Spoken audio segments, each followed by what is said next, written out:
நம்பினேன் உன்னையே நம்பினேன் ஸ்கந்தகுரோ உன்னையன்று இவ்வுலகில் ஒன்றுமில்லை என்றுணர்ந்தேன். நன்கறிந்து கொண்டேன் நானும் உனதருளால் விட்டிட மாட்டேன் கந்தா வீடதருள் வீரே. நடுநற்றித்தானத்து நான் உனை தியானிப்பேன் பிரம்ம மந்திரத்தை போதித்து வந்திடுவாய். சுழுமுனை மார்க்கமாய் ஜோதியைக் காட்டிடுவாய் சிவயோகியாக எனச் செய்திடும் குருநாதா. ஆசையறுத்து அறநடியைக் காட்டிவிடும் மெய்யடியராக்கி மெய்வீட்டில் இருத்திவிடும். கொங்கு நாட்டிலே கோயில் கொண்ட ஸ்கந்தகுரோ கொல்லிமலை மேலே குமரகுருவானவனே. கஞ்சமலை சித்தர் போற்றும் ஸ்கந்தகிரி குருநாதா கருவூரார் போற்றும் காங்கேயா ஸ்கந்தகுரோ.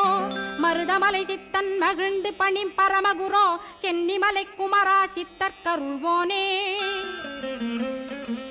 சிவவாக்கிய சித்தருளை சிவன்மலையில் போற்றுவரே பழனி